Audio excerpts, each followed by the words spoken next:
So ఈరోజు మనం ఈ చింతపూడి గ్రామంలో సత్సంగ కేంద్రంలో ప్రస్తుత కాలంలో జరుగుతున్నటువంటి సమాజంలో ఉన్నటువంటి అనాయాసకరమైన వీటిలో ముఖ్యంగా నేరాలు ఘోరాలు ఎన్నో ఉంటున్నా కానీ పిల్లలు ఈ విధంగా విచ్చలవిడితనంగా హత్యలు చేయడం అనేది చాలా అరుదుగా ఉంటుంది. చాలా పెద్ద షాకింగ్ న్యూస్. చిన్న పసిపిల్లవాడు అంటే మైనర్ బాగా 10th క్లాస్ చదువుతున్నాడు. 10th క్లాస్ అబ్బాయి 14 years అండ్ చిన్న 10 years పాపని సహస్రాన్ని పాపని కత్తిపోట్లతో ఒక 20 కత్తిపోట్లతో చాలా క్రూరంగా చంపడం జరిగింది. ఆ వీడియో చూస్తుంటే మనసు కలుపుకోతుంది. అంటే పాప బర్త్డే రోజు వెళ్ళి కేక్ తినిపించాడు. కేక్ కట్ చేసిందన్నది కేక్ తినిపించాడు. అదే బర్త్డే 3వ రోజు కత్తితో 20 కోట్లు పొడిచాడు. ఇక్కడ మీద తన పట్టులో అంతా ఇష్టం ఉన్నట్టు ఎక్కడ పడితే అక్కడ 20 కోట్లు పొడిచాడు. సో ఇక్కడ ప్రశ్న ఏంటంటే ఇది పిల్లవాడిది తప్పు, పూర్తిగా పిల్లవాడిది తప్పేనా? తల్లిదండ్రుల తప్పుందా? సమాజం తప్పుందా?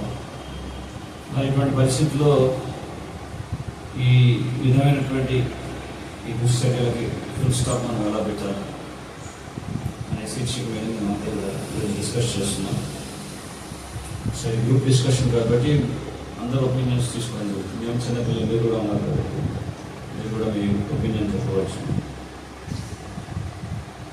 సో ఇట్స్ లైక్ చర్నింగ్ అన్నమాట. మనం ఏంటంటే మంథనం చేస్తున్నాం. మంథనం చేస్తే ఏదో ఒకటి అవుట్కమ్ వస్తుంది కదా సొల్యూషన్. చర్నింగ్ అన్నమాట. డిబేట్ ఒక డిస్కషన్ అన్నమాట. సో ఇక్కడ ఎవరు స్టార్ట్ చేస్తారు? సమాజంలో జరుగుతున్నటువంటి ఘోరాలు ముఖ్యంగా పిల్లలు ఈ విధంగా ప్రవర్తించడం ఏంటి? అది తల్లిదండ్రులదా, పూర్తి తప్పు పిల్లవాడదా, లేకపోతే సమాజంలో ఆయన తెలుపుతున్నటువంటి స్నేహితుల యొక్క వాతావరణం వల్ల జరుగుతుందా? అది పరిష్కారం అందరూ మాట్లాడారు. ఎవరికి చేస్తారు?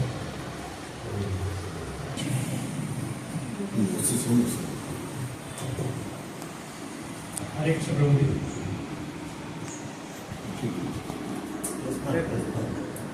ఈ ఒక్క ఉదంతం అనేది ఒకటే కనపడుతుంది కానీ ప్రతిరోజు అనేకటువంటి గొడవలు మనం గమనిస్తూనే ఉన్నాం. అంటే ముందుగా మనకి ఎప్పుడైతే కొంచెం ఈ భగవద్గీత మార్పులకు ఎంటర్ అయ్యామో అప్పుడే కొంచెం అర్థమవుతుంది. ముఖ్యంగా కర్మఫలం అనేది అందులో ప్రథమంగా చెప్పుకోవాల్సింది. కర్మఫలం అని చెప్పేసి అంటే మరి అది సజ్జిత కర్మలుగా మరి ఎప్పటి నుంచో మరి వస్తున్నామో మనకు తెలియదు. కానీ ఇందులో ఒక పాయింట్ అయితే ఆలోచించాల్సిన విషయమే.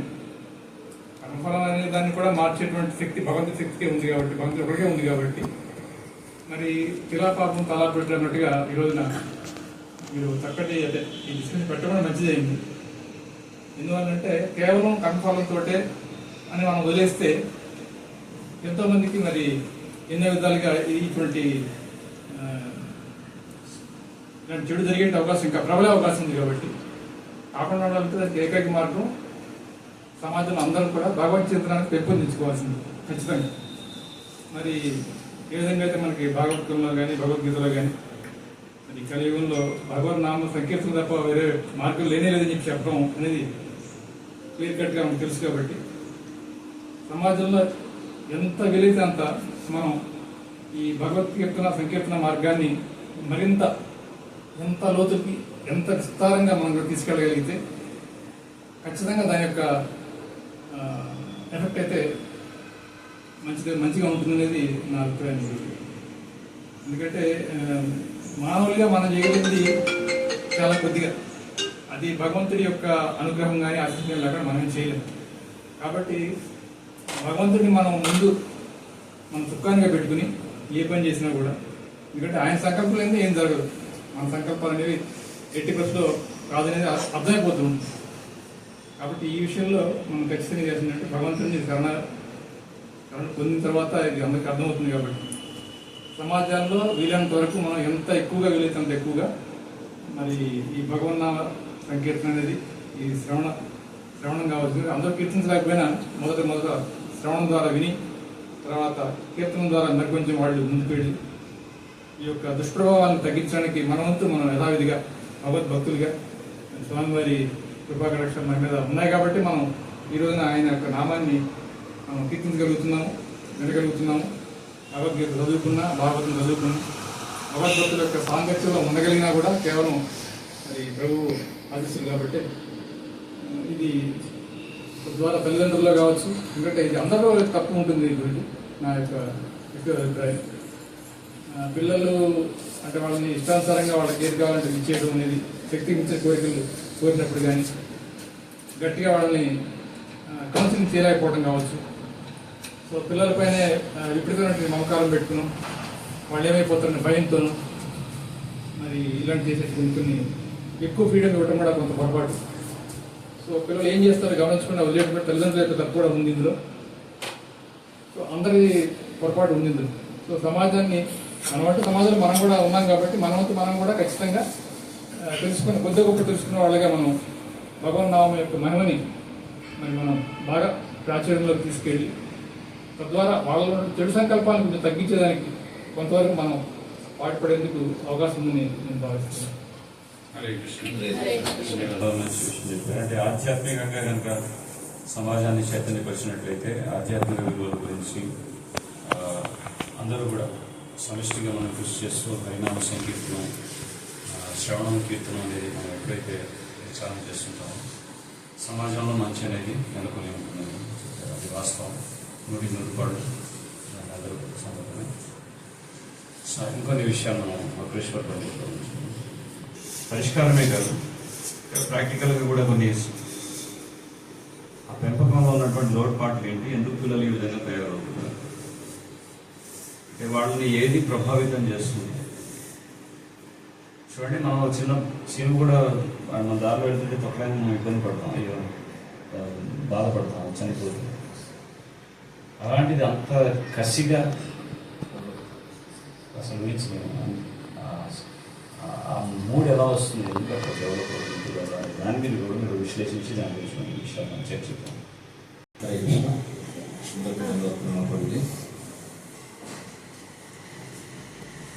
మన రిజర్వేషన్కు ఫస్ట్ది కాదు, లాస్ట్ కాదు, జరుగుతూనే సొసైటీ. దీనికి ఎవరి బాధ్యత అంటే అందరి బాధ్యత దీంట్లో. ప్రభుత్వం తన పని తన చక్కగా నిర్వర్తించలేదు, సమాజం తన బాధ్యతను తన చక్కగా నిర్వర్తించలేదు, తల్లిదండ్రులు వారి బాధ్యతను వారు చక్కగా నిర్వర్తించలేదు. వీళ్ళందరూ వాళ్ళ బాధ్యతను విస్మరించి పిల్లవాడు ఇలా అయిపోయాడని అనుకోవడం చాలా తప్పు. ప్రభుత్వం ఏ రకంగా తన బాధ్యతను విస్మరించిందంటే ఎడ్యుకేషన్ సిస్టమే చాలా రాంగ్. ఇవాళ ఎడ్యుకేషన్ సిస్టంలో పిల్లవాడికి పరిగెత్తడమే నేర్పారు కానీ సామాజిక విలువలు, హ్యూమన్ వాల్యూస్ ఎక్కడ నేర్పడలేదు. మనం పవిత్ర గ్రంథాలైనటువంటి శ్రీమద్ భాగవతం కానీ భగవద్గీత కానీ పాఠ్యాంశాలుగా ఎక్కడే చేర్చట్లా. ఎప్పుడైతే ఈ పాఠ్యాంశాలుగా చేరుస్తారో వాటిలో ఉన్నటువంటి నైతిక విలువలు, పురాణ పురుషులు ఎలా వ్యవహరించారు, నైతికత అంటే ఏంటి, ఈ విలువలన్నీ తెలిస్తే గురువులు బోధిస్తారు. ఇది మనం చాలా ఉదాహరణ భక్తి ప్రహ్లాద మహారాజ్ చూడండి, వాళ్ళ గురువులు ఏది బోధించినా కూడా ఆయన హరినామ సంకీర్తనే తీసుకున్నారు. అంటే గురుకుల పాఠశాలలో కూడా ఒక వ్యవస్థని అతను వ్యతిరేకించాడు. అక్కడ భక్తి ప్రహ్లాద ఆదిదేవుడు, దేవాదేవుడు శ్రీకృష్ణ పరమాత్ముడు అనే సంగతి అందరికీ తెలుసు. కానీ అతని బలం, రాజు యొక్క బలం ముందు వీళ్ళందరూ కూడా సరెండర్ అయిపోయి నీవే భగవంతుడు అంటున్నారు. ఇవాళ ప్రభుత్వం ముందు అందరూ కూడా సరెండర్ అయిపోయి ప్రభుత్వం ఏది చెప్తే చేస్తున్నారు. ఇది చాలా తప్పు. బహిరంగంగా జంతువులు వధించడం అనేది ఉండకూడదు. బహిరంగ ప్రదేశాల్లో జంతువులు వధించడం అనేది ఉండకూడదు. ఒక స్టూడెంట్, మనం వెళ్తున్నాం, ఒక స్టూడెంట్ వెళ్తున్నాడు, మనం చూసే దృక్పథం వేరు, చిన్నపిల్లవాడు చూసే దృక్పథం వేరు. ఇదివరకు ఒక 60-70 సంవత్సరాల క్రితం బహిరంగ ప్రదేశాల్లో జంతువులు వధించడం ఉండేది కాదు. వాళ్ళ బహిరంగంగా వధించేస్తున్నారు, ఏలాడగలుగుతున్నారు, కోస్తున్నారు, అమ్ముతున్నారు. ఇది చూస్తున్నారు పిల్లవాడు. ఓహో, కోస్తే ఇలా ఉంటుంది కావాలి.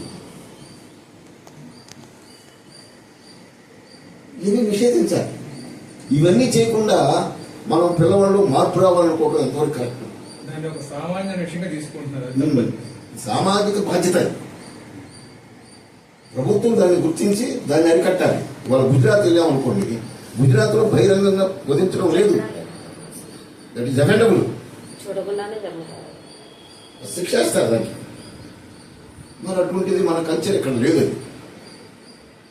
అది ఇప్పుడు ఎక్కడో మూలలు అమ్మేవాళ్ళు నాన్న మీద 70 సంవత్సరాల క్రితం మూలలు ఎక్కడో కనపడకుండా. ఇవాళ వెజిటేరియన్ భోజనం ఎక్కడంటే ఎత్తుకోవాల్సి వస్తుంది. ఎక్కడ దొరికిద్ది, ఎక్కడ మూల పెడుతున్నారు.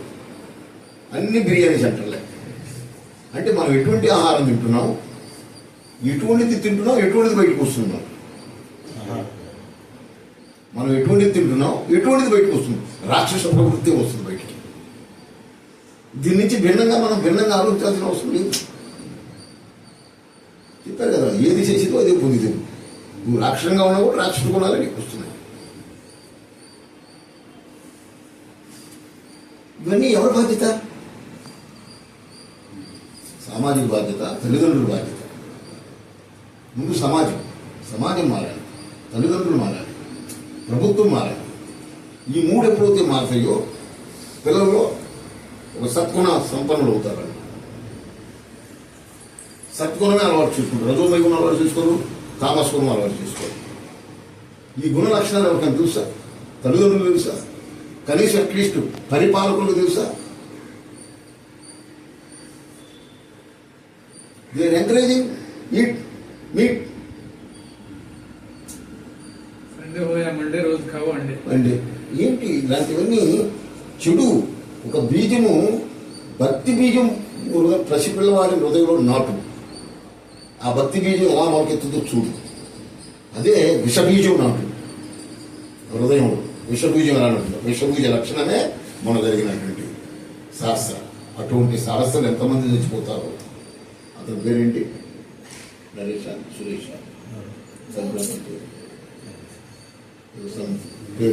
అటువంటి సురేషులు, నరేషులు ఎంతమంది సొసైటీలో ఉన్నారు. అవసరం టక్మని బయటకు వచ్చేస్తారంట. సడన్గా వచ్చేస్తారు, చేసేస్తారు, కామ్గా ఉండిపోతారు. ఎందుకంటే they are seeing such type of pictures. వాళ్ళు చూస్తున్న సినిమాలు అలాంటివి. భక్త ప్రహ్లాద మహావతార్ నరసింహ సినిమా వచ్చింది. ఎంతమంది పిల్లలు చూపించారు? పేరెంట్స్ తీసుకెళ్ళారు. How many parents? First priority War, second priority Coolie, మా అబ్బాయి 25 ఏళ్ళు తీసుకెళ్ళి ఆ సినిమాకి వాడిని, థర్డ్ ప్రయారిటీ ఇంకోటి. అలాగే ఈ సినిమాకి తీసుకెళ్ళరే. అంత గొప్పదైన విషయం దాంట్లో ఉంది. పిల్లలకి ఎందుకు కలెక్ట్ చేయలేకుంటుంది? ఇది ఎవరి బాధ్యత? పేరెంట్స్ బాధ్యత. అంటే ఏంటి? ఇక్కడ సమాజం తన బాధ్యతను విస్మరించింది, ప్రభుత్వం తన బాధ్యతను విస్మరించింది, రక్షణ శాఖ తన బాధ్యతను విమర్శించింది. అందరూ వారి బాధ్యతను విమర్శించి ఈ అవుట్పుట్ వస్తుందంటే మీరందరూ నాటిన విసవృక్షమే అది. మీరందరూ తోడ్పాటు ఉంది ఆ విసవృక్షం నాటుకోవడం.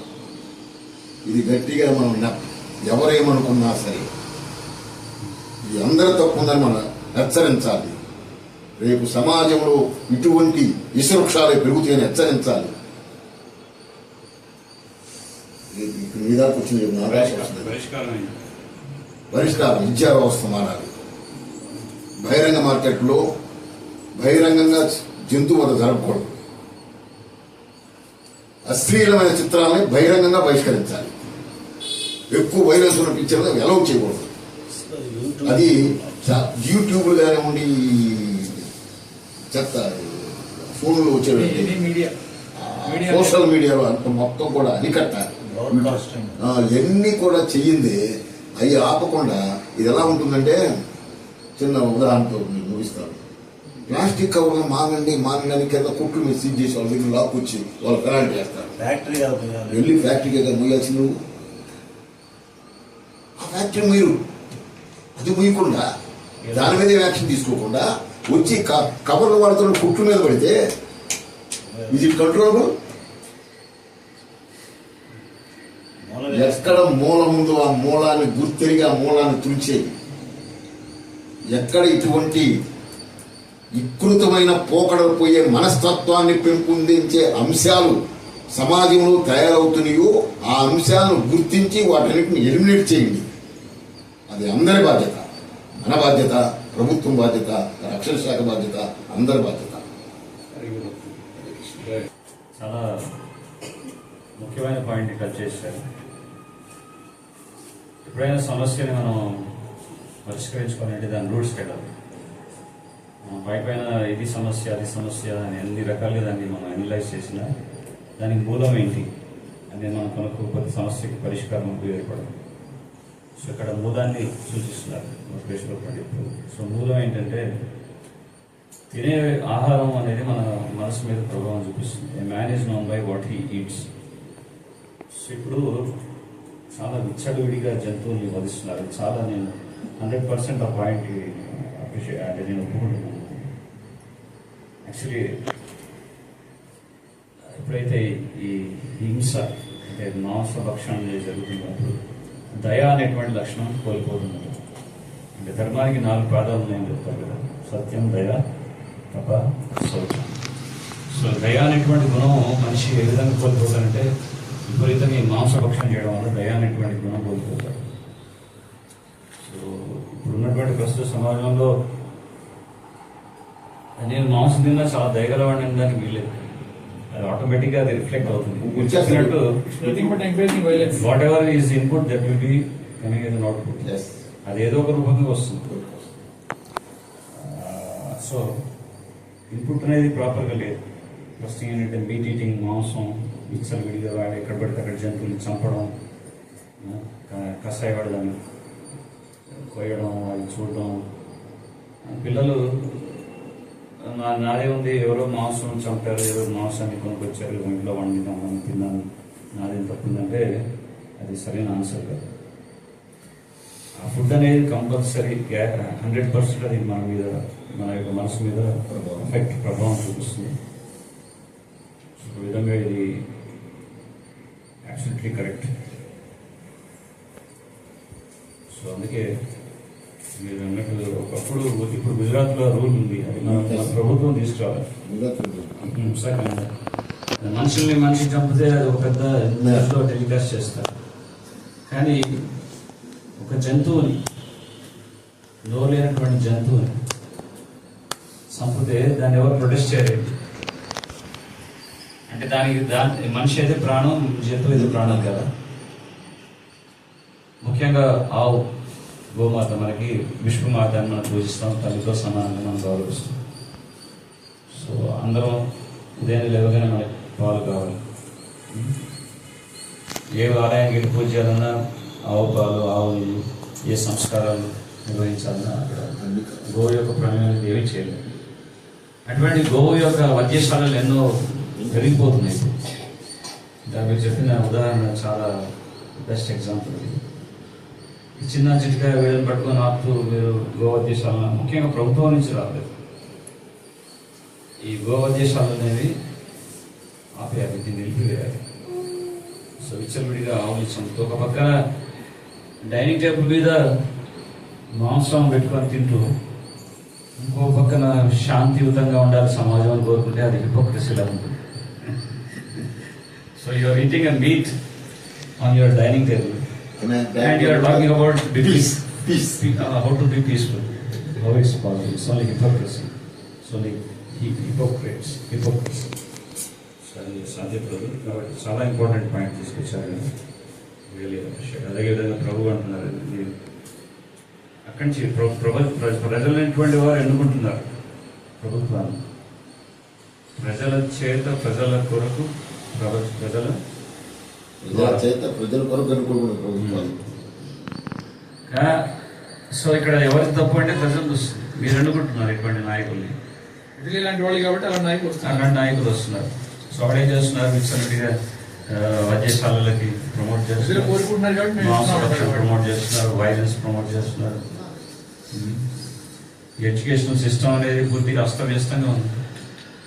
సో దాని గురించి గురుకులాలు స్థాపించాలంటే గురుకులాలు నిషేధం, గురుకులాలు వద్దు, గురుకులాలు వద్దు. కానీ ఇలాంటి అంతేగా నైతిక విలువలు నేర్పించకపోతే పిల్లలకి అని ఎఫెక్ట్ ఇలాగే ఉంటుంది. ఎవరైనా ఒక సాధువు వచ్చి ఏదైనా మంచి విషయం చెప్తామంటే మాకు సమయం లేదు. మరి ఇలాంటివి జరగకుండా ఎలా ఉంటాయి చెప్పండి సమాజంలో? వాళ్ళకి బెస్ట్ ఎగ్జాంపుల్ వాళ్ళని పిల్లలను కొద్దిగా గ్యాదర్ చేయండి అంటే parents not in a position to send their children to the మీరేదో ఇక్కడ టెర్రరిస్ట్ అనుకుంటున్నారు సో నిజంగా వాడు ఆధ్యాత్మిక విలువలు నేర్పించకపోతే తల్లిదండ్రులుగా వాడు మోసం చేసింటే పిల్లలు. నెక్స్ట్ మాతాజీ ఛాన్స్ వస్తుంది. నెక్స్ట్ ఇప్పుడు ఎవరు మాట్లాడతారు? మాతాజీకి ఇద్దాం ఛాన్స్. ఓకే మాతాజీ, ఇప్పుడు మీరు చెప్పండి. కొంచెం కారణం తల్లిదండ్రుల పాత్ర కూడా ఉంటుంది. పిల్లల్ని ఇంట్లో పెరిగే వాతావరణం తల్లిదండ్రుల సమక్షంలోనే ఉంటుంది కాబట్టి తల్లిదండ్రుల అబ్జర్వేషన్ లోనే పెరుగుతారు కాబట్టి మంచి ఏదో చెడేదో ఇప్పుడు వాళ్ళకి చెప్పే టైం కూడా వాళ్ళకు ఉన్నట్లే పేరెంట్స్ ముందు వాళ్ళకి వాళ్ళ టైం వాళ్ళే లేచిన కాడి నుంచి ఆఫీసులుగానో పనులుగానో వెళ్ళిపోవడం, సాయంత్రానికి రావడం. వాళ్ళు చదువుతున్నారా అంటే పెద్ద పెద్ద స్కూళ్ళు వేస్తున్నారు, కాలేజీలు వేస్తున్నారు, డబ్బులు వాళ్ళు ఎంత అంటే అంత కడుతున్నారు. వాళ్ళు ఎక్కడికి వెళ్ళాలంటే అక్కడ పర్మిషన్లు ఇస్తున్నారు. ఎట్లాంటి వాతావరణంలో తిరుగుతున్నాడు పిల్లాడు, ఎలాంటి వాతావరణంలో పెరుగుతుంది అమ్మాయి అన్న బాధ్యత కూడా వాళ్ళు గ్రహించే స్థితిలో ఇప్పుడు లేదు సమాజం. ఒక పేరెంట్స్ అలాగా ప్రతి తల్లిదండ్రులు తమ ఒక పిల్లల్ని బాధ్యతంగా పెంచితే బాధ్యత రహితంగా ఇలాంటి సమస్యలు అసలు ఎప్పుడు తలెత్తవు. ఆడపిల్లకి ఎలా బెతకాలి, ఎలా బతకాలి అన్నది ఆడపిల్లలకు నేర్పాలి. మగ పిల్లాడికి ఎలా సంస్కారంగా బతకాలి, ఆడపిల్లని ఎలా గౌరవించాలి, పెద్దలతో వినయ విధేతలతో ఎలా ప్రవర్తించాలన్న విషయాల తల్లిదండ్రులుగా వాళ్ళ బాధ్యత తీసుకుంటే ఇలాంటివి ఎప్పటికీ జరగవని నా అభిప్రాయం. హరే కృష్ణ. మీరు అబ్సల్యూట్లీ ఇప్పుడు ఉన్నటువంటి ఆధునిక సమాజంలో ఉన్నటువంటి తల్లిదండ్రులు ఏ విధంగా వాళ్ళ పాత్రను పోషిస్తున్నారనే విషయాన్ని స్పష్టంగా చెప్పారు. ఫస్ట్ థింగ్ ఇద్దరు కూడా ఉద్యోగాలని చెప్పేసి ఇద్దరు వెళ్తున్నారు. ఇది ఒక పెద్ద సమస్య అయిపోయింది. ఇప్పుడు ప్రతి ఇంట్లో బిడ్డకి ప్రధానమైనటువంటి గురువు ఎవరు? తల్లి. సో ఇద్దరు సంపాదించాలి లేకపోతే ఇల్లు గడవద్దు అనేటువంటి పరిస్థితి వచ్చింది. ఒకప్పుడు సరళమైనటువంటి జీవన శైలి ఉండేది, ఉన్నతమైనటువంటి చైతన్యానికి అవకాశాలు ఉంటుంది. ఇప్పుడు లైఫ్ స్టైల్ అనేది చాలా కాంప్లికేటెడ్ అయిపోయింది. ఇద్దరు వర్క్ చేస్తే కానీ ఇల్లు గడవట్లేదు, రెంట్స్ కట్టాలి. అంత హైఫై సిస్టంలో ఎందుకు ఉండాలి? ఇప్పుడు మీ పిల్లల్ని మీరు సమయం ఉన్నప్పుడు వాళ్ళు ఎందుకు అంటున్నారు?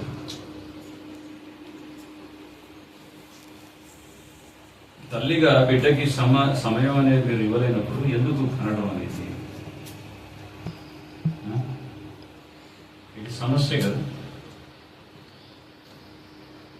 పిల్లల్ని ఇప్పుడు ఆ ఇంట్లో ఆ పరిధిలో ఉన్నప్పుడు పిల్లల్ని పర్యవేక్షణలో ఉంచుతారు. ఆ పరిధి దాటి వెళ్ళిన తర్వాత కూడా సంరక్షించాలంటే ఏం చేయాలి? పిల్లలకి తల్లి మంచి చెడ్డల్ని నేర్పిస్తుంటారు, జ్ఞానం అనేది ఇస్తుంటారు, వాళ్ళని క్రమశిక్షణలో పెట్టారు. ముఖ్యంగా చాణక్య పండితుడు చెప్తాడు ఒక విషయం, ఇదందరూ ఖచ్చితంగా ప్రతి తల్లిదండ్రులు తెలుసుకోవాల్సిన విషయం. బిడ్డ 5 సంవత్సరాల తర్వాత 5 నుంచి 15 సంవత్సరాల లోపు పిల్లల్ని చాలా కట్టుదిట్టమైనటువంటి డిసిప్లిన్లో పెట్టాలి. ఏ తప్పు చేసినా సరే వెంటనే వాళ్ళని ఖండిస్తూ వాళ్ళని క్రమశిక్షణలో పెట్టాలి. సో తప్పు చేసినా సరే పర్లేదు నాన్న, very good, okay, no problem, నా వాడు వెరీ గుడ్, మంచివాడు అని చెప్పి సమర్థించుకుంటూ పోతుంటే రేపు వాడిని పెద్ద క్రిమినల్ మీ చేతులారా మీరు క్రిమినల్ తయారు చేసిన వాడు అవుతుంది. సో 5 నుంచి 15 సంవత్సరాల లోపు పిల్లలకి ఎంత టైట్గా అంటే వాళ్ళని బెత్తం చూపించాలి. ఇక 15 సంవత్సరాలు దాటిన తర్వాత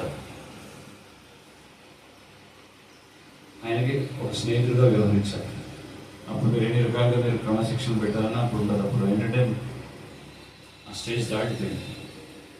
కానీ ఇప్పటికైనా గుర్తించండి, 5 to 15 yearsలో ప్రతి తల్లిదండ్రులు పిల్లలు నేను అన్నం తినకపోతే ఓకే నాన్న నువ్వు సెల్ ఫోన్ చూడు, నువ్వు ఏడుస్తూ మారం పెడితే ఓకే నేను ఏది పడుతుంది, ప్యాంపరింగ్ అన్నమాట, గారాబం చేయడం. నాకు వచ్చి ఏడ్స్ గీ పెట్టాడంటే అంతే, ఏది పడితే అది గురిస్తుంటాయి. అయ్యో బిడ్డ ఏడుస్తున్నాడు, అయ్యో వెళ్ళి కన్నీళ్ళు పెట్టుకుంటున్నాడు. కన్నీళ్ళు పెట్టుకోవడం కాదు, బెత్తం చూపించి బాధ పెట్టారు. అంత స్ట్రిక్ట్గా పెంచారు. లేకపోతే తర్వాత మిమ్మల్ని కన్నీళ్ళు పెట్టిస్తాడు. మీరందరూ ఫీల్ అవుతున్నారు ఇక్కడ. సో ఇది మీకే, ఎందుకంటే శిక్షణ ఇప్పుడు ఇప్పటి ఇవ్వలేదు అనుకోండి, మిలిటరీ డిసిప్లిన్ అనేది లేదనుకోండి, తర్వాత అంతే చేజారిపోతారు.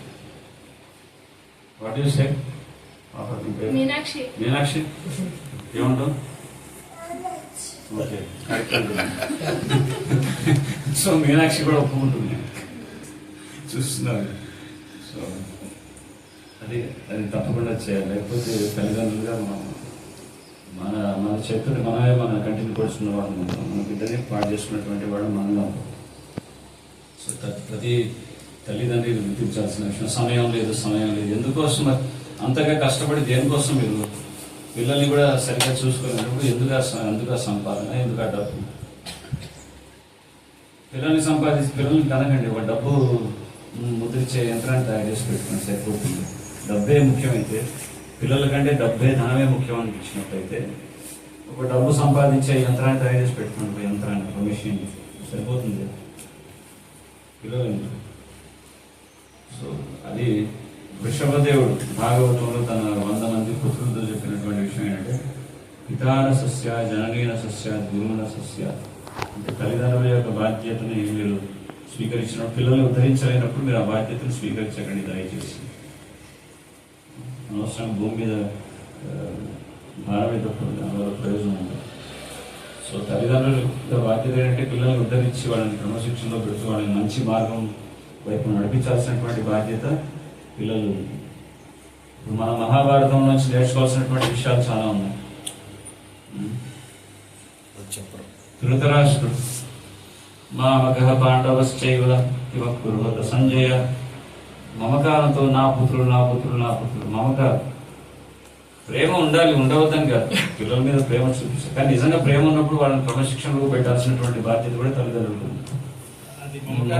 బాగా విపరీతమైనటువంటి మమకారం అదేమైంది, వ్యామోహంలో ఏది పడితే అది ఇప్పించడం. వాళ్ళు ఏ తప్పు చేసినా అప్పుడే కనుక ధృతరాష్ట్రుడు విదురుడి యొక్క మాటని, మహాత్మా విదురుడి యొక్క మాట కనుక విన్నట్లయితే ఇంత పెద్ద మహాభారతం జరిగింది కాదు. విదురుడు అప్పుడే హెచ్చరించాడు కదా. సో అప్పుడే హెచ్చరించడం జరిగింది, కానీ వినలేదు మాట. సరే నష్టం, మొత్తం 100 మంది పుత్రులు కోల్పోయాడు.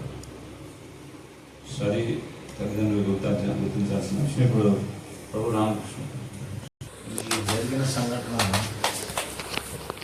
సమాజం తప్పుదా మన తప్పు అంటే సమాజంలోనే మనమే సమాజం అనేది సపరేట్ కాదు.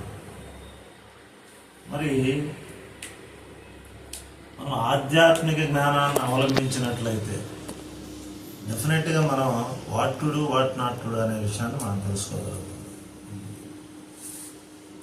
మనకి ఎంతోమంది గురుదేవులు మనకి అనేక రకాల మాధ్యమంలో మనకి దగ్గర అవడానికి, రకరకాలుగా సమాజాన్ని ఉద్ధరించడానికి గురువుల ద్వారా మనకు వచ్చింది స్పిరిచువల్ నాలెడ్జ్ అందిస్తున్నారు. స్పిరిచువల్ నాలెడ్జ్ అనగానే అదేదో ఒక రకమైనటువంటి వేరేటటువంటి అంశాన్ని ఫీల్ అవుతుంది. స్పిరిచువల్ నాలెడ్జ్ అంటే ఇది స్పిరిచువల్ సైన్స్.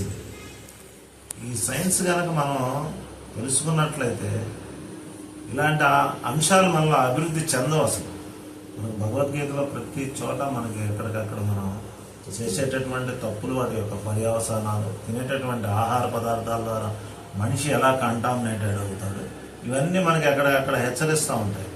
ఈ గురువు యొక్క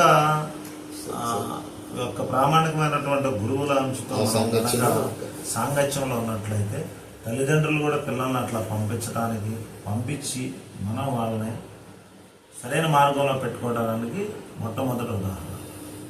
అట్లా కాకుండా ఇప్పుడు మనం సినిమాలు చూస్తున్నాం, సినిమాల్లో గురువులను అవగాహన చేసేటటువంటి క్యారెక్టర్లు లేదు. ఇవన్నీ చూసినప్పుడు ఏమవుతుంది, పిల్లలకి ఆటోమేటిక్గా గురువుల మీద అంత గొప్ప అభిప్రాయం ఉండదు, సరదాగా ఉండేటటువంటి అంశంలాగా ట్రీట్ చేస్తుంది. అంటే అవి చూపించినంత మాత్రాన అట్లా ఉంటారా, అయిపోతారా, మన బుద్ధి ఏమని చాలా మంది మళ్ళీ ఎదురు ప్రశ్న వేస్తూ ఉంటాం. మనం సైకలాజికల్గా ఒక యాడ్ ఉందనుకోండి, ఇప్పుడు మీకు మొబైల్లో యాడ్ కంటిన్యూగా ఒక 100 times యాడ్ కనుక మీకు చూపిస్తే ఒక ప్రోడక్ట్ గురించి మీ మైండ్లో తెలియకుండా ఆ ప్రోడక్ట్ కొనాలని అనిపించిందా లేదా? అనిపిస్తుంది. 100%. అది సైకలాజికల్ డ్రామా అనమాట. వాళ్ళు చేసాడు 50% అది 50% అని పట్టంగానే ఒకసారి చూడొద్దు అనుకున్నా కూడా ఒకసారి నొక్కుతారు. అది ఏంటి ఆ 50%? ఆఖరికి అది బుక్ చేసి వచ్చిందా అది. అట్లా ఈ మీడియా ప్రభావం కూడా అనేక రకాలుగా మన మీద చాలా ఉంటుంది. డెఫినెట్గా వీటిని మనం ప్రతిదీ అబ్జర్వ్ చేసుకొని ఆ మూలమైనటువంటి అంశం ఏదైతే ఉందో, ఇలాంటి సంఘటనలు జరుగుతున్నప్పుడు ఆ తల్లిదండ్రులు డెఫినెట్గా పిల్లల్ని సరైన మార్గంలో ఉంచుకోవాలంటే మనం ఆధ్యాత్మిక జ్ఞానాన్ని 100% అందించాలి. ఇదొక్కటే మనకు మార్గం, ఇది తప్పితే వేరే మార్గం ద్వారా మనము వాళ్ళ కెరీర్ని మార్చలేము అనేది 100% మనం రాసి చెప్పొచ్చు. అందుకని ఇప్పుడు ఉన్నటువంటి తల్లిదండ్రులు దీన్ని అవలంబించినట్లయితే మనం కొంత సమాజానికి మనం మంచి చేకూర్చే అవకాశం ఉంటుంది. డెఫినెట్. హరే కృష్ణ. హరే కృష్ణ. సో ఇక్కడ చాలా ముఖ్యమైనటువంటి విషయాలు రెండు అంటే ప్రభుజీ చెప్పినారు గ్రహించవచ్చు. ముఖ్యంగా ఈ ఆధ్యాత్మిక జ్ఞానం అనేది ఎప్పుడైతే మనం దీన్ని ప్రచారం చేస్తామో మనిషికి రిజెక్షన్ అనేది పెరుగుతుంది. ఏది సరి కాదు అనేటువంటి డిస్క్రిమినేషన్ పవర్ పెరుగుతుంది. ఇది చాలా ఇంపార్టెంట్ పాయింట్. ఇప్పుడు ఆధ్యాత్మిక జ్ఞానం అనేది లోపించడం, అజ్ఞానం కారణం చేతనే ఇవన్నీ కూడా ఈ క్రైమ్ అనేది ఎక్కువ జరుగుతుంది. But ignorance is no excuse. అజ్ఞానం చేత ఈ పాపం చేసేది కాబట్టి అది క్షమించాలి అంటే అది కాదు. ఉన్నటువంటి చట్టాల్లో కూడా మార్పు రావాలంటే ఎవరైతే నేరం చేశారో ఆ నేరం మళ్ళీ జరగకుండా ఉండాలంటే కఠినమైనటువంటి శిక్షల్ని అమలు చేయాలి. అది ఉందా సమాజంలో? ఇప్పుడు మర్డర్ చేసేవాడు, హత్య చేసేవాడు కూడా అతి సునాయంగా సినిమాలో ఏం చూపిస్తారు. ఇప్పుడు మీడియా అనేది ఎట్లా చూపిస్తున్నారు చూడండి. మీడియా అనేది ఏ విధంగా ఇంపాక్ట్ చూపిస్తుందో క్రిమినల్స్ మీద ముఖ్యంగా. నువ్వు హత్య చేయి, తర్వాత ఒక డబ్బులు ఉన్నాయనుకోండి, మంచి లాయర్ని కొనుక్కో, బెయిల్ మీద బయటికి వచ్చేసి మళ్ళీ హత్య చేయి, మళ్ళీ జైలుకి వెళ్ళు. అంటే ఎలా ప్రమోట్ చేస్తుందంటే మీడియా చూడండి, అది అసలు పెద్ద సమస్యే కాదు. It's not at all problem. హత్య చేయి, బలాత్కారం చేయి, దొంగతనం చేయి, కానీ హాయిగా అది హీరోయిజం. అది ప్రమోట్ చేస్తుంది. అలా చేస్తే అది ఒక హీరోయిజం అని ఆ విధంగా ప్రమోట్ చేస్తుంది మీడియా. ఇప్పుడు ఇలాంటి నేను చెప్పినట్టు భాగవత కథలు ఉన్నాయి, భక్తిపరమైనటువంటి అంశాల గురించి సినిమాలు అనేవి చిత్రీకరిస్తున్నారు. ఇలాంటివి చూపించాలి, కానీ విచ్చలవిడిగా ఇట్లాంటివన్నీ ప్రమోట్ చేస్తుంది మీడియా. అది నేను చూసినంత మాత్రాన అందరూ మారిపోతారా అంటే సూక్ష్మంగా, అది సటిల్గా మన బ్రెయిన్ మీద ఎఫెక్ట్ పడుతుంది, నెగటివిటీ ఇంపాక్ట్ ఉంటుంది. అది ఇమీడియట్ గా బయటికి రాకపోవచ్చు, కానీ అది ఆల్రెడీ మన మైండ్ సెట్ లో ఎక్కడో ఏదో కార్నర్లో ఉంది. అది ఎప్పుడు విజృంభిస్తుందనే తెలియదు, అది ఎప్పుడు బహిర్గతం అవుతుందని తెలియదు. ఆ రాక్షసత్వం అనేది ఒకేసారి ఎప్పుడు బస్ట్ అవుతుందని తెలియదు. బట్ అది మనందరి మీద ఎఫెక్ట్ పడుతుంది మీడియా అనేది. సో పిల్లవాడు ఇందాక మనం చూసాం, ఆ చిన్న పిల్లవాడు క్రికెట్ బ్యాట్ కోసం అంత అఘాయిత్యం చేయాల్సినటువంటి అవసరం ఏముంది? చంపాల్సినటువంటి పరిస్థితి ఏర్పడింది. మనం ఎలా ఆలోచిస్తున్నాం, మన యొక్క మెచ్యూరిటీ ఆఫ్ లెవెల్స్ తోటి మనం ఆలోచిస్తున్నాం. ఆ పిల్లవాడికి ఎలా ఉంది, ఆయన స్టేజ్ ఎలా ఉంది, ఆ పిల్లవాడి స్టేజ్ ఏంటి, ఆయన maturity of level of understandings ఏంటి. ఇప్పుడు పోలీస్ ఆయన మాట్లాడుతూ చెప్పాడు, మనకు అనిపించవచ్చు ఆఫ్టర్ ఆల్ బ్యాడ్ కోసం ఏంటి పని చేయాల్సిన అవసరం ఉంటుంది. ఆఫ్టర్ ఆల్ మనకు అనిపించవచ్చు, పిల్లవాడికి అది ఆఫ్టర్ ఆల్ కాదు, అది చాలా విలువైంది అడిగి, చాలా విలువైంది అది. ప్రెస్టీజ్ కానీ వాడికి అది వాడు దాన్నే జీవితాంతం కలగా పెట్టుకున్నాడు. వాడు స్పోర్ట్స్ క్రికెట్ బ్యాటే అది ఆశగా పెట్టుకున్నాడు. సో అలాగే సమాజంలో ఇప్పుడున్న మీడియా ద్వారా ఏదైతే ప్రమోట్ చేస్తున్నారో ఈ చిన్న చిటిగా అడ్వర్టైజ్మెంట్స్ చాలా మనసుని ఉద్రేకపరచడానికి ఎన్నో ఉద్రేకపరిచేటటువంటి విషయాంశాలు ఎన్నో ఉన్నాయి మీడియాలో. మనం మనం మనం మనం వచ్చి ఏముంది దీంట్లో అంటే మనమంతా ఒక స్టేజ్ దాటిపోయాం, క్లోజ్ టు 50, 50 సంవత్సరాలు 50 దాటినటువంటి వయసుతో మనం మాట్లాడుతున్నాం. అప్పుడే ఎదుగుతున్న వయసు. సో ఆ ఎదుగుతున్నటువంటి ఆ వయసులో అటువంటివి ఆ దృశ్యాన్ని చూడటం వాటి వల్ల ఎలా ఉంటుంది దాని మనసు మీద ఇంపాక్ట్ అనేది మనం ఇమాజిన్ చేయలేదు. అదేంటి చూసి అలా అన్నారు, అదేంటి మేమంతా చూస్తున్నాం మరి మాకేం అవ్వట్లేదు వాళ్ళకి ఎందుకు ఏంటి అంటే అందరికి ఒకేలాగా ఉంటుందా? మీరు అనుకున్నట్టు మెచ్యూరిటీ లెవెల్స్ అందరికి ఒకే విధంగా ఉంటుందా? ఒక్కొక్కరు డిఫరెంట్ మైండ్ సెట్తో ఉన్నారు. సో వాడి లెవెల్ ఆఫ్ అండర్స్టాండింగ్ అంతే.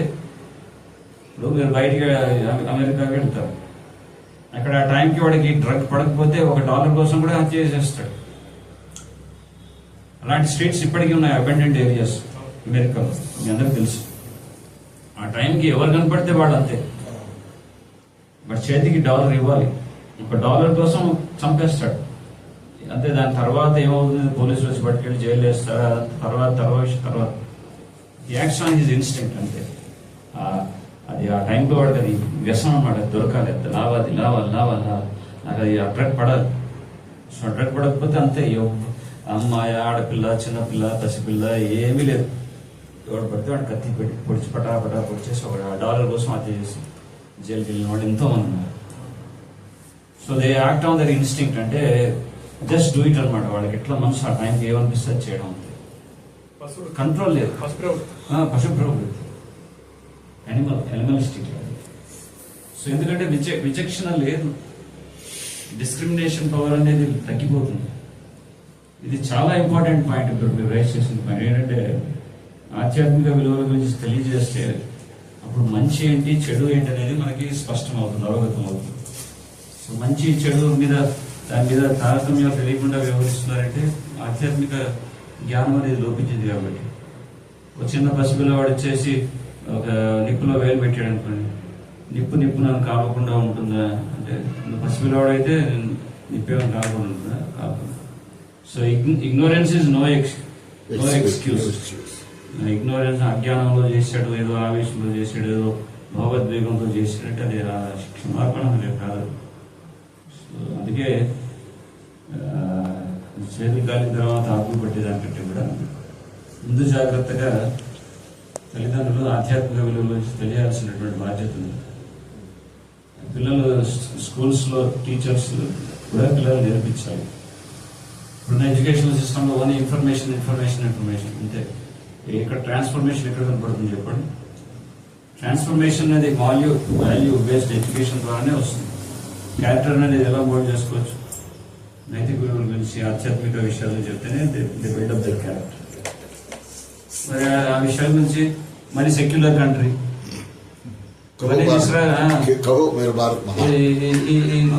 ఇవన్నీ తీసుకురాకండి మా స్కూల్స్ లో.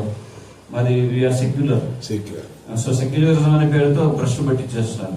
మళ్ళీ క్రైమ్ ఎందుకు జరుగుతుంది,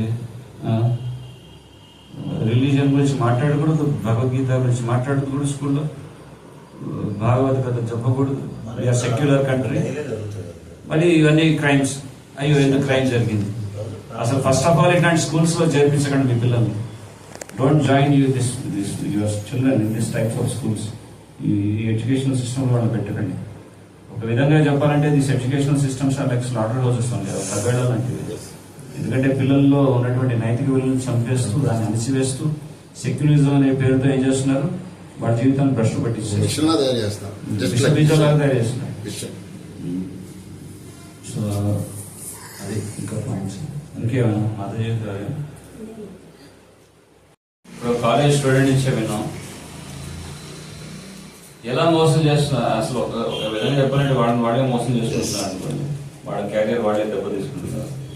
కానీ ఎవరిని నమ్మించడానికి ప్రయత్నం చేస్తున్నారు. అక్కడ యూనిఫామ్ వేసుకొని ఇంట్లోంచి బయటకు వెళ్తారు, ఒక జత సపరేట్గా పెట్టుకుంటారు క్యాజువల్ వేర్. తర్వాత హాస్టల్కి వెళ్ళి ఆ క్యాజువల్ వేర్ వేసుకొని బైక్ మీద ముగ్గురు వేసి ఒకే బైక్ మీద జుర్రు అని బైక్ నడుపుకుంటూ బీచ్లోకి వెళ్తారు. మళ్ళీ అక్కడ ఏం చేస్తారు, బీర్ తాగుతారు, అక్కడ ఏం చేస్తారు, ఏం పిచ్చర్ విధంగా ప్రవర్తిస్తారు.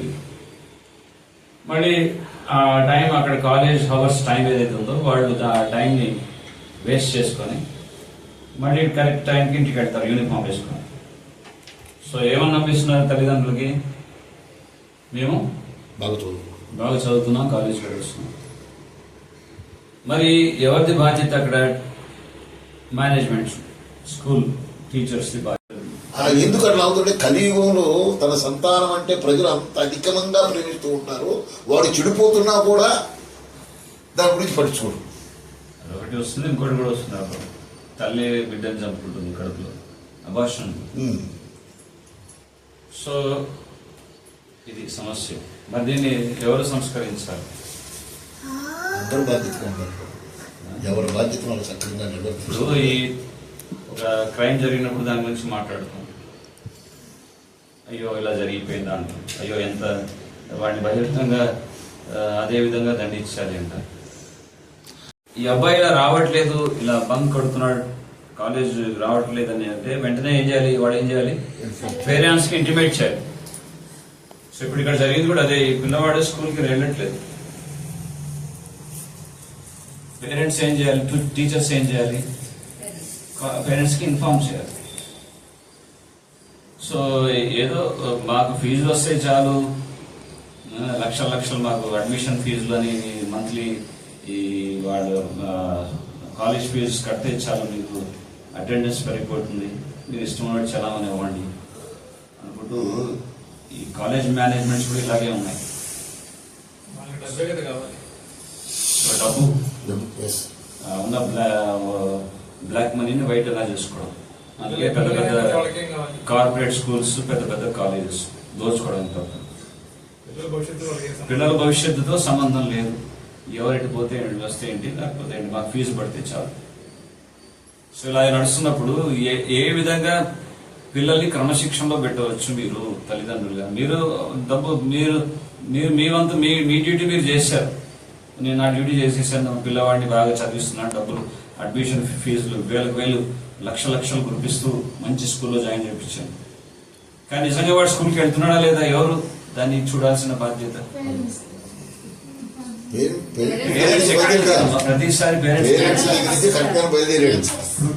టీచర్స్ కదా, టీచర్స్ కదా, వస్తున్నాడా లేదా చూడాల్సింది. సో వాళ్ళు చూస్తున్నారా?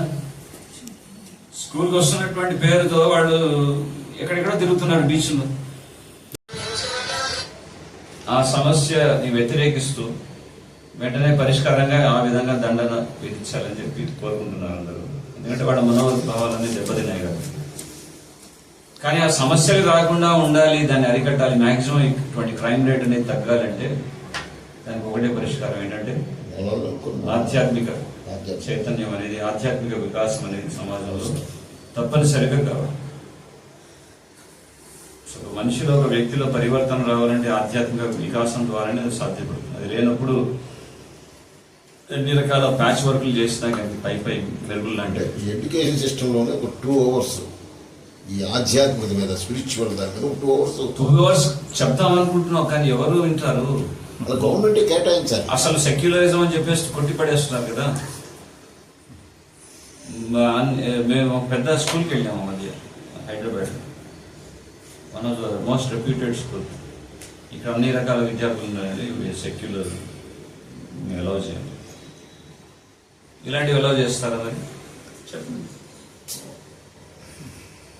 ఆన్సర్ లేదు. సో ఒక విధంగా సెక్యులరిజం అనే పేరుతో ఏం చేస్తారు?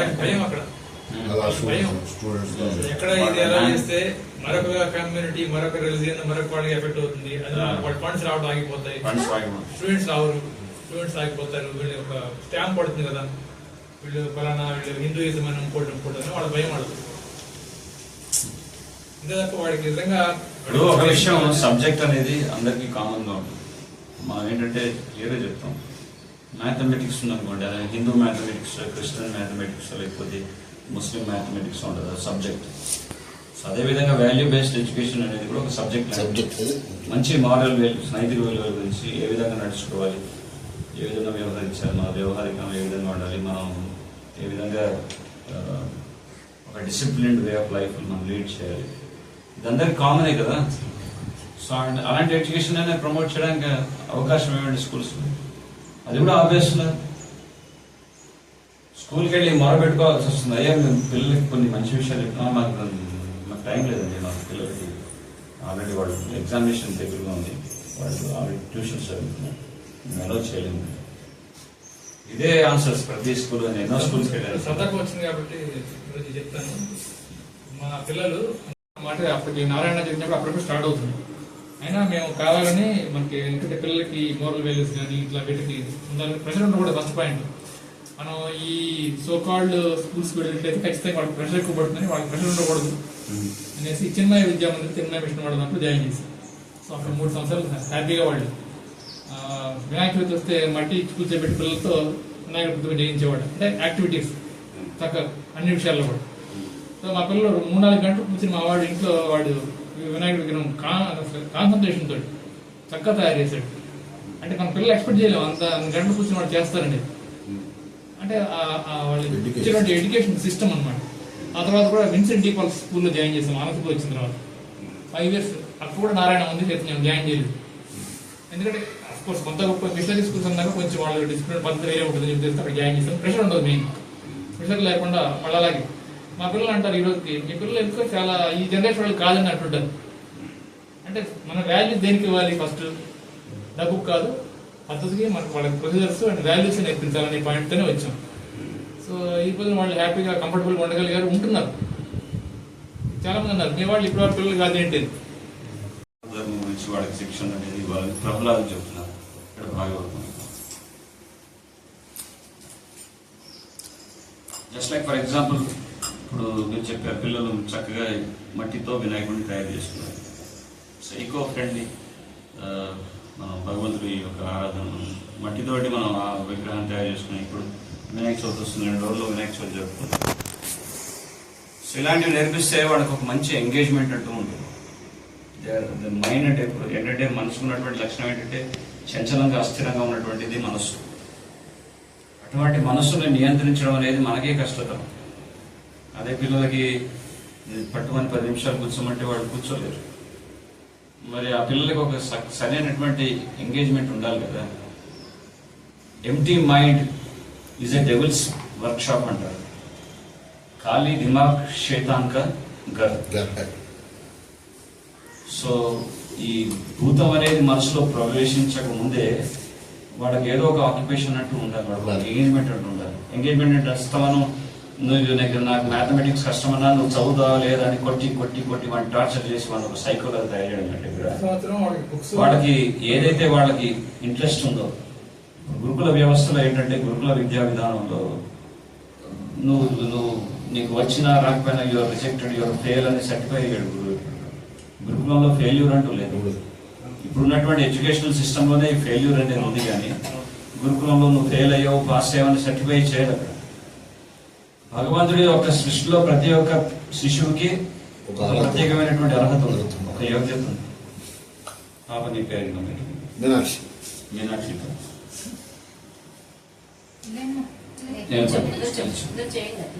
మీనాక్షి నీకేమిష్టం?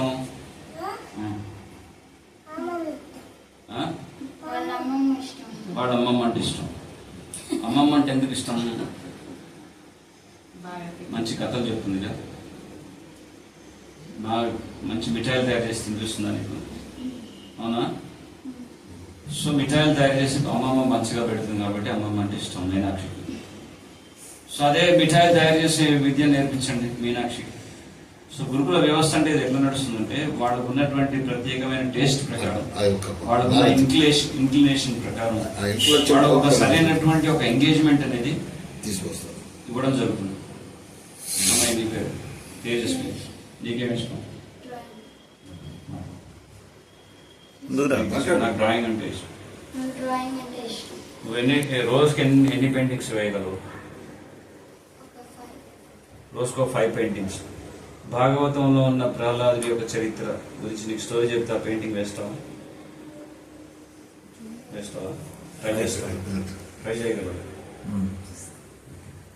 సో ఇక్కడ తేజస్విని అంటుంది పెయింటింగ్ అంటే ఇష్టం, రోజు ఒక 5 పెయింటింగ్స్ అయినా వేస్తాను అని చెప్తుంది. సో అలా పెయింటింగ్స్ అంటే ఇష్టం ఉన్నప్పుడు మంచిగా వాళ్ళకి అదే విధమైనటువంటి శిక్షణ వాళ్ళకి ఇచ్చి వాళ్ళని ట్రైనప్ చేస్తుంటే వాళ్ళ ఇంట్రెస్ట్ ప్రకారం వాళ్ళు గ్రాడ్యువల్గా అదే మార్గంలో ఉంటూ వాళ్ళు దాంట్లో రాణించగలరు. సో అప్పుడు అమ్మాయికి మ్యాథమెటిక్స్లో ఎక్కువ మార్కులు రాకపోయినా నువ్వు ఫెయిల్ కొట్టిపడేయచ్చా? You may be not successful in mathematics but you are very good in drawing. So అప్పుడు వేస్ట్ అని ఎలా అంటారు చెప్పండి? అంటే తెలుగు, ఇంగ్లీష్, తెలుగువా, ఇంగ్లీషా, సంస్కృతమా?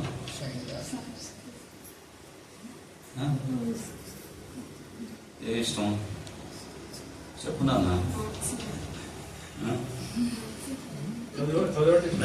ఏ పాప టక్కుని చెప్తుంది. మీనాక్షిలో ఉంది. మీనాక్షి స్కూల్కి వెళ్తున్నారా? మీనాక్షి నీకేమిటి ఇష్టం? సబ్జెక్ట్ తెలియదు పాప. నీకేం ఇష్టం చెప్పు. చేది ఇష్టం. వాడిలో పప్పు ఏం ఇష్టం నీకు? అంగన్వాడీలో పప్పు ముద్దలు.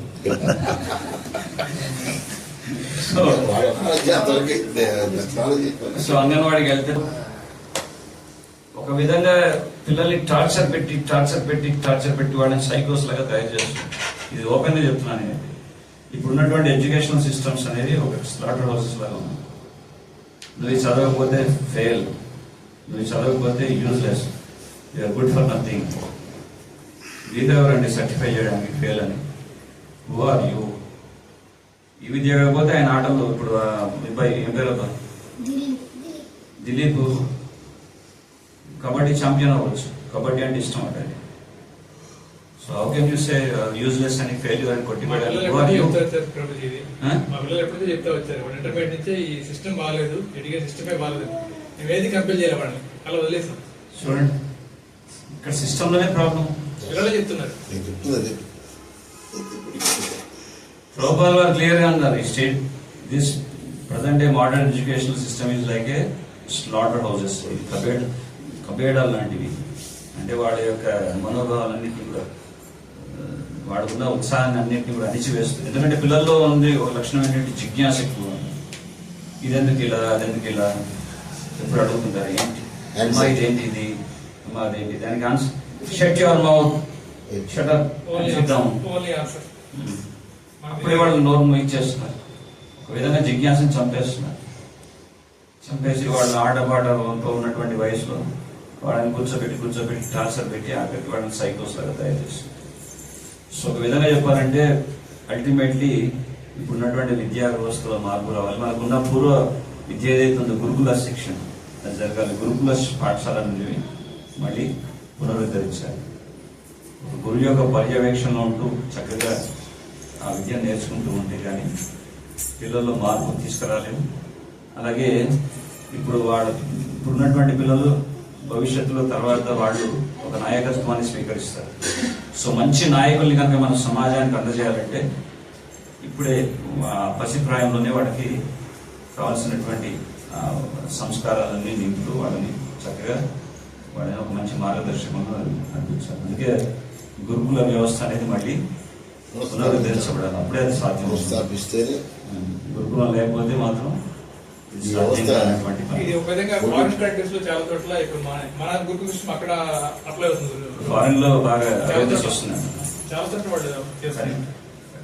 అందుకే పిల్లలు అటు వెళ్తున్నారు ఎక్కువగా ఇండియా వదిలేసి. ఎందుకంటే అక్కడ పిల్లలు క్రైమ్ రేట్ విపరీతంగా మితిమీరిపోయింది కాబట్టి గన్స్ పెట్టి షూట్ చేయడం అన్నీ చూసి ఆమె వెక్స్ అయిపోయి ఒక పీక్ స్టేజ్కి వెళ్ళిన తర్వాత అది పతనం చెందుతుంది, నార్మల్ రియలైజ్ అవుతున్నారు. ఇప్పుడు మనం పీక్కి వెళ్తున్నాం.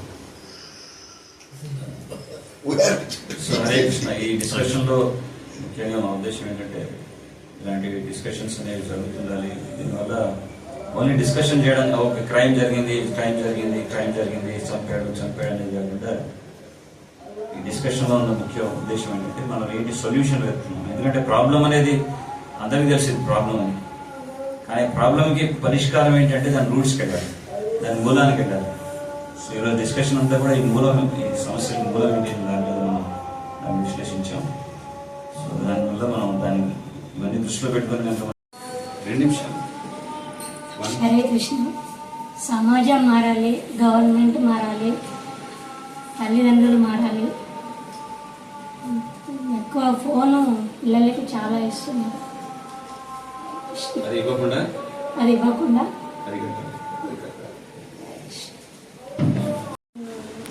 అబౌట్ ప్రాపర్టీస్ విషయంలో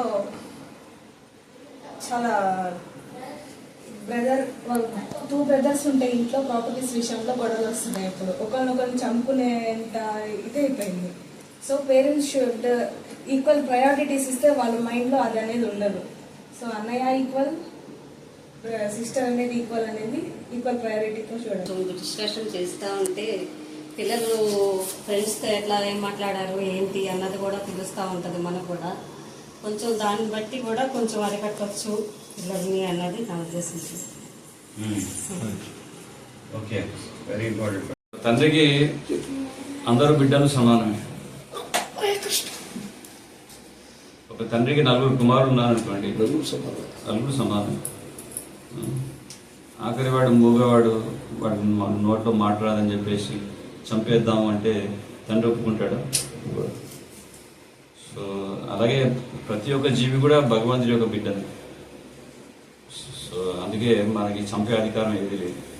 అది మనుషులే కాకపోతే మనుషులై ఉండవచ్చు, లేకపోతే జంతువులైనా ఉండవచ్చు, పశువులై ఉండవచ్చు.